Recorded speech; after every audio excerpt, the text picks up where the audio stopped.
This is the Daily Tech News for Monday, March 24th, 2025. We tell you what you need to know, follow up on the context of those stories, and help each other understand. Today, Chloe Castillo tells us about the tech Cal Fire used to keep the public updated, and we hear from you. Yeah, we do. I'm Jason Howell. And I'm Robb Dunewood. Let's start with what you need to know today with the big story.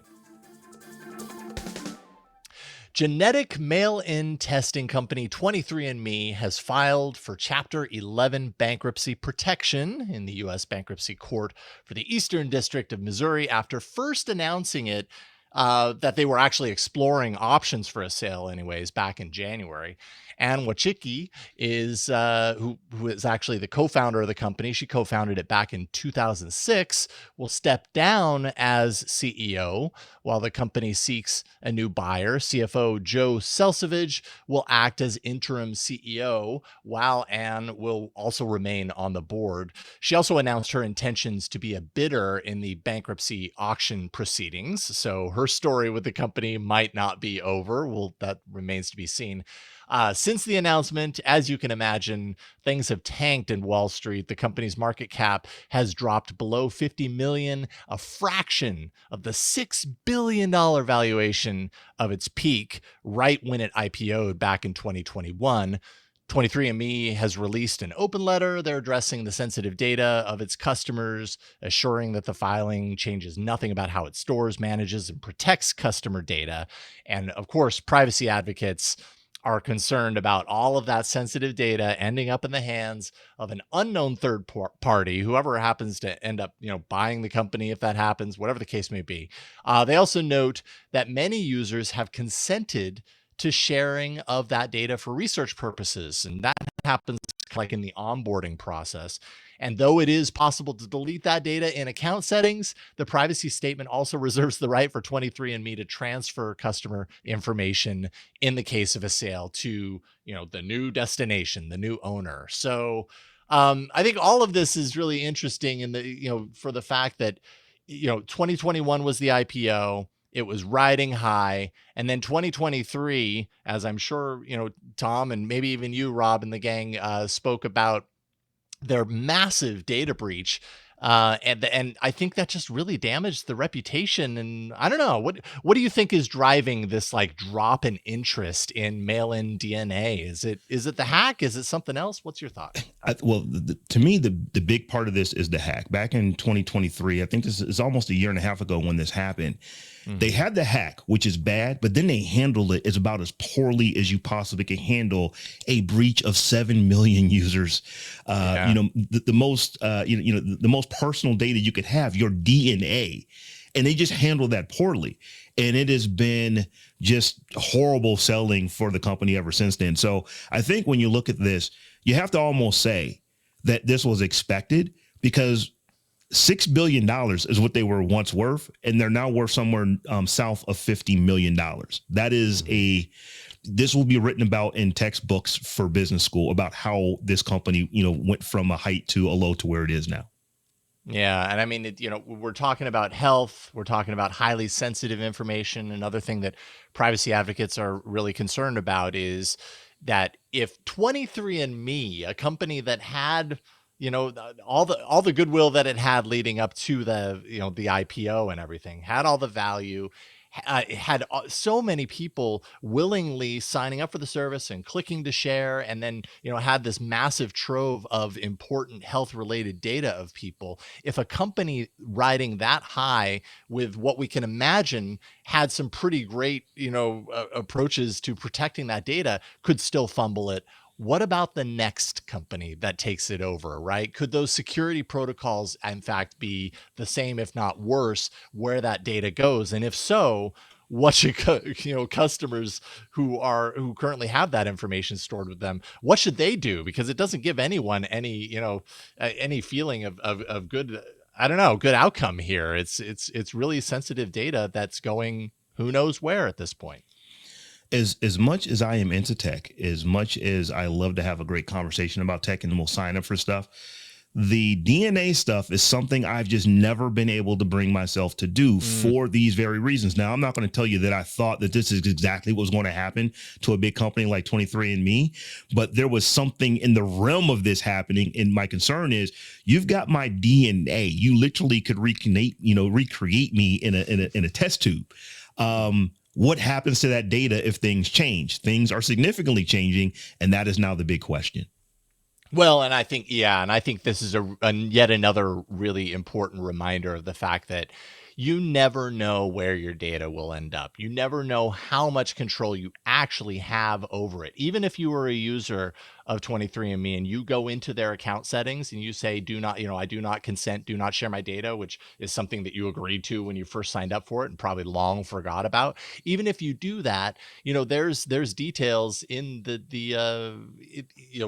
the, I don't know, the terms of service or the privacy policy, whatever it is, that basically says like, oh, and by the way, like we can still transfer this information over to the new owner. I think in the state of California, they put out a statement to basically say, no, here you are protected. I don't know if those protections though expand outside of the state of California, and it is probably on a state by state basis how much you are actually protected. But privacy advocates definitely, urging current users, like if you care about this information and your data that's stored there, which you probably should, it might behoove you to at least go in there and at least, secure that data, opt out if you can, and see if you can delete the information of the account. Because from this point, you just really don't know where that's going to go.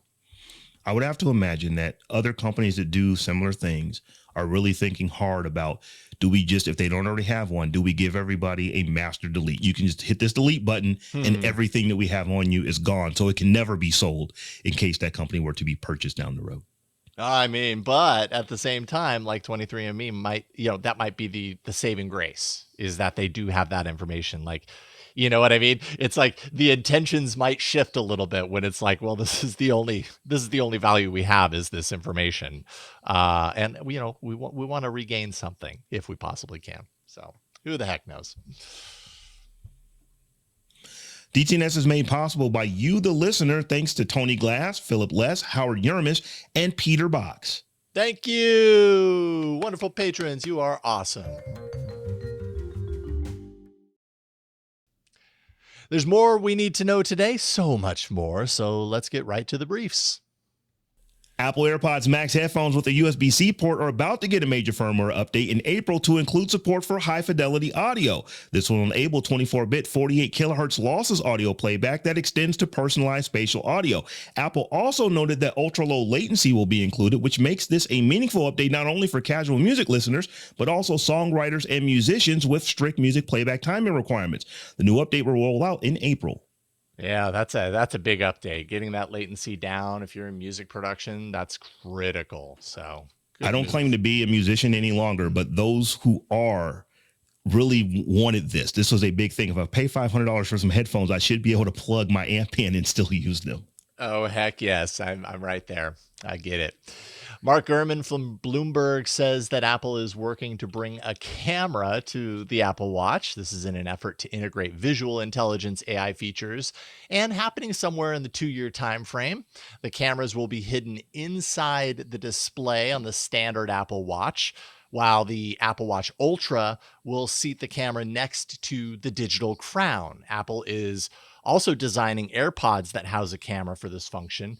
Apple reportedly plans to unveil these devices in 2027. It's all timed with the company's release of its own in-house AI models that will drive these features. Of course, all of this is, in my mind, a big question mark considering all of the Siri brouhaha that's happening right now. Have to be careful. This is not Apple. This is Mark Gurman that's reporting this, but Apple has to be careful about talking about stuff that comes out in a couple of years because maybe it won't. Yeah. Microsoft has announced the end of support for OneNote for Windows 10. Mark October 14th, 2025 in your calendars as the date that Microsoft kills support for the feature, along with support for Windows 10 itself. Users are encouraged to migrate to the newer OneNote desktop app as part of Microsoft 365.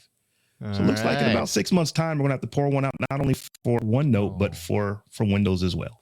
Yeah, pour one out. A little bit of Taps music playing in my head right now.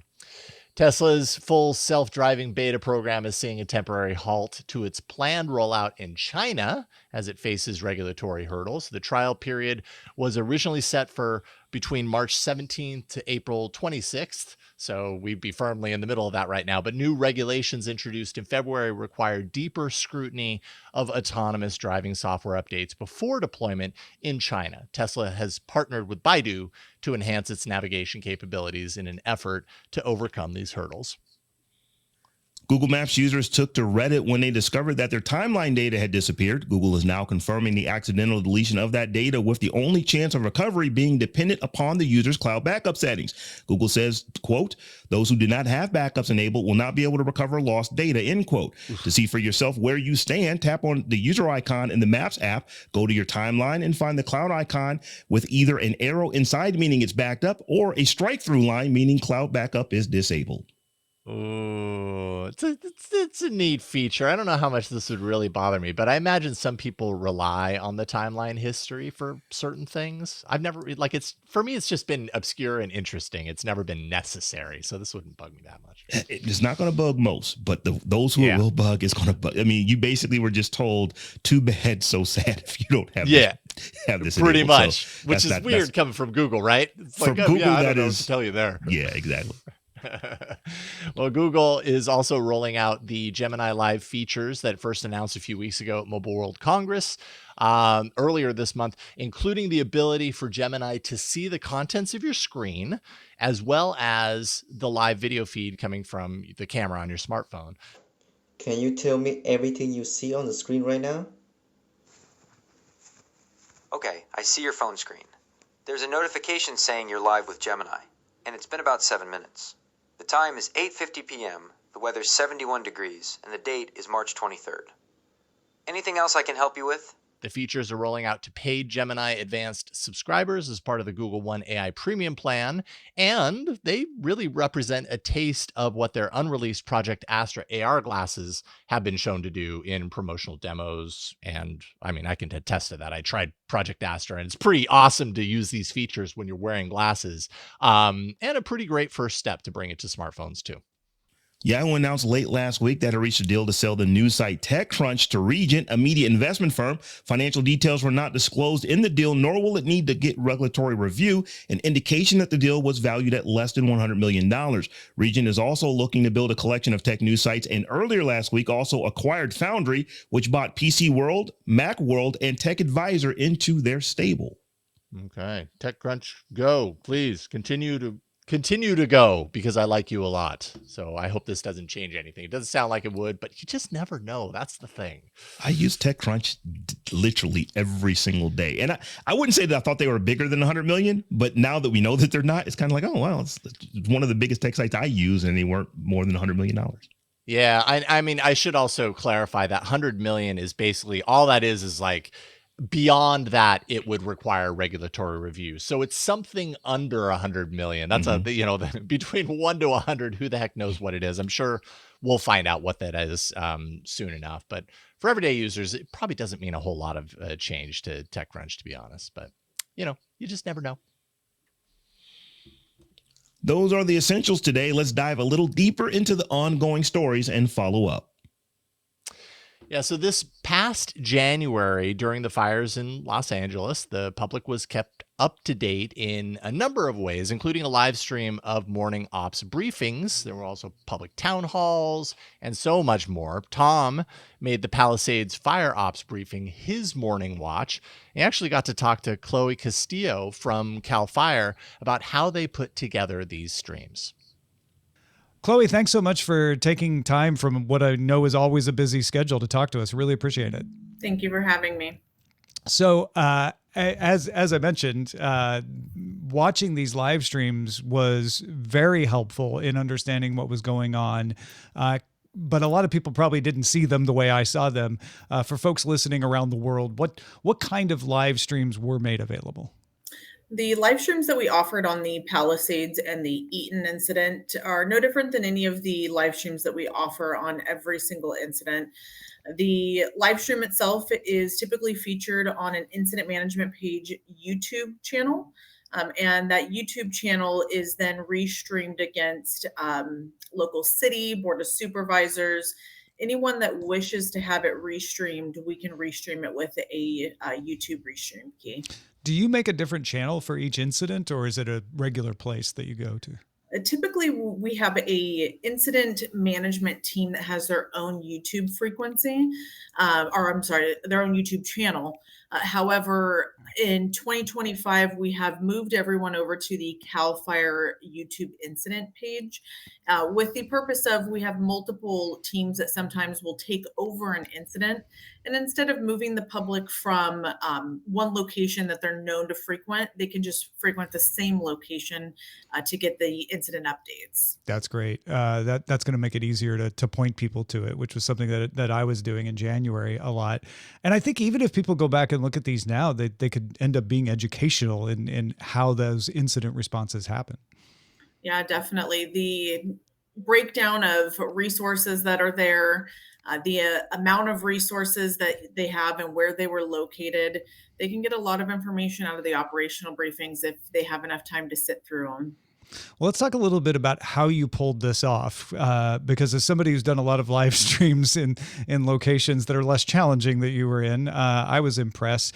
Tell me a little bit about what technology you were using on the ground in both Palisades and the Eaton incidents. So for both incidents, what we use is a Mevo Logitech, the 3-camera platform, so that we have one for the stage and one for the interpreter, the ASL interpreter. So we use that platform typically on all of our incidents, and we found that it gives us the best quality in video, and along with the wireless microphone system that we use. You'll either use like a Shure or another one that we use, I believe, is called Ultratech. Mm-hmm. It's a digital platform. We've used that as well. But in initial attack incidents, we always just resort back to those DJI wireless microphones. They are widespread and very useful. I've seen them in a lot of places. And then does that just connect to a laptop? Do you have a desktop on site? How do you handle that part? Yep, we usually have a communications trailer that is directly next to the operation stage. And what they do is they have a laptop there that moves around all over the incident complex, and that is what they feed it off of. They use Restream from YouTube, or for the YouTube, so that we can restream it onto multiple different YouTube channels, so that people that have different audiences that maybe wouldn't normally be a follower of Cal Fire or an incident management team still have the ability to watch it. And then I think a lot of people are going to wonder, how do you get internet in locations like that?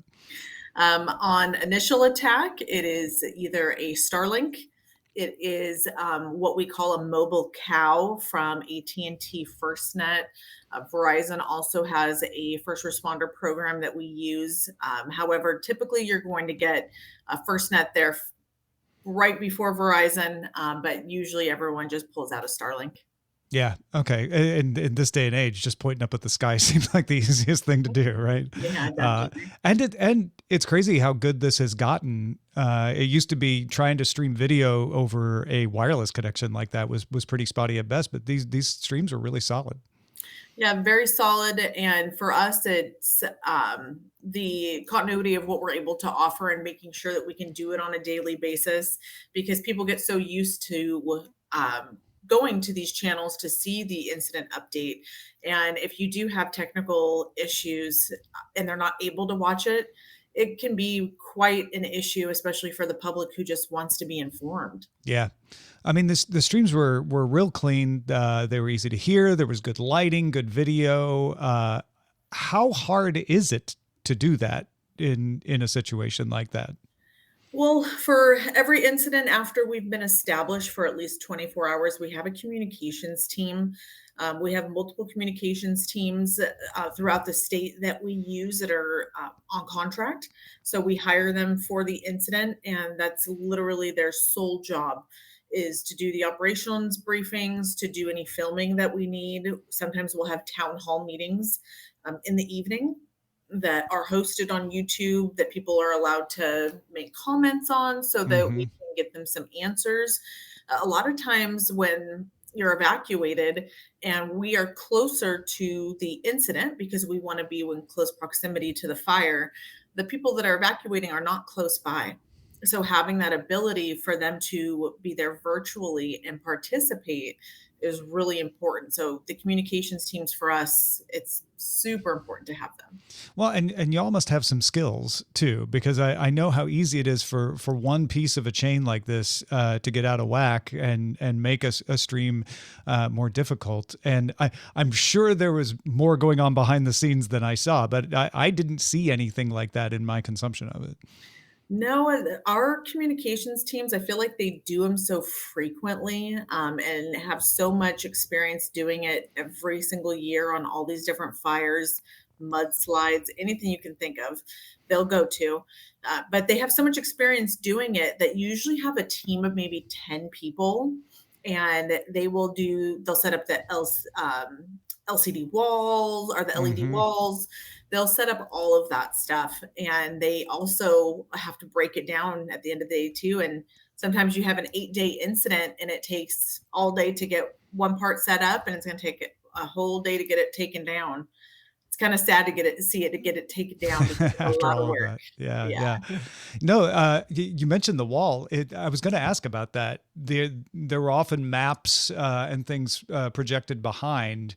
I think I assumed sometimes that was a green screen or something. Was that actually screens? It's an LED wall. Oh, wow. Mhm. Yeah. Yeah, it's an LED wall. Some vendors have it in their package that they offer, some of them don't. We usually prefer it just because we do a lot of streaming of our incidents, and I think it gives people a better visual when the person's standing in front of it of what it is that they're looking at. Well, for us, as I said, it was regular viewing, and my wife was a fan of Christian Litz, and it was good to see familiar faces day to day, like Thomas Schutz and those folks. So thank you for your efforts in that, and thank them for me as well. I Definitely. appreciate all of the work and the technological difficulty that goes into providing that information. Thank you. Thank you for having us. If people want to find out more, this is not a situation where you want them to have to find out more, I suppose. But if they want to find out more about what CAL FIRE does and be able to find out more about these kinds of streams, should they need them, where should they go? They should definitely visit the incident page for CAL FIRE, fire.ca.gov. Each incident will have the link to the YouTube playlist for that specific incident. So, should there, heaven forbid, be another incident in LA County, that LA County incident name will pop up on the incident page. They click on it, and then the link to the YouTube frequency or playlist will be right there. Chloe, thank you so much for joining us. Thank you. Join in the conversation in our Discord, which you can do by linking to a Patreon account at patreon.com/DTNS. All right, we end every episode of DTNS with some shared wisdom. And today, Anon Jr. and Matt, we got 2 emails. They're sharing perspectives on recent large language model news. Anon Jr. writes, I'm torn. I firmly believe that using works, even copyrighted works, to train LLMs as well within fair use. It's the torrenting of copyrighted works that's the problem. If they bought a bunch of ebooks or scanned a bunch of physical books, it would come down to the fair use issue, and maybe we get some firmer precedent to guide future discussions. I hate how messy the torrenting makes this because there's already a lot of problems explaining the fair use part, given how little people understand what training in LLM is and produces. Yeah, the torrenting does make things kind of a little ickier than it would be, I think, without it. Or it just gives ammo to the people who are hardline against this, even more, even more kind of backing behind their argument. Matt also wrote in to say, I'd be more sympathetic to the arguments of AI companies of fair use if they were not so quick to cry foul when a competitor uses their tools to create an even better AI. Oh man, we see that all the time right now. Not sure if this applies to Meta, Matt says, but OpenAI did accuse DeepSeek of violating the terms of use when creating its AI. Yeah, it's like they make their bed, they also got to sleep in it. So I don't know. So it does feel a little just weird. make sure I want to understand. So they want access to everything for free, but they don't want anyone to access their stuff for free. That's exactly it. That's exactly it. What's right for you or what's not right for you is right for me, or whatever the saying is. Something along those lines. Anyways, we're seeing a lot of that in AI. We will probably continue. And, hopefully you'll continue to write in about it. Thanks to Chloe Castillo, Anand Jr., and Matt for contributing to today's show. And thank you for being along for Daily Tech News Show. This show is made possible by our patrons at patreon.com/DTNS. DTNS has a live version called DTNS Live on YouTube and Twitch. You can find details on that and more on dailytechnewsshow.com. We'll talk to you tomorrow.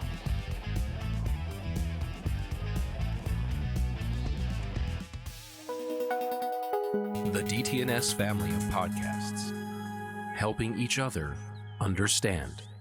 Diamond Club hopes you have enjoyed this program.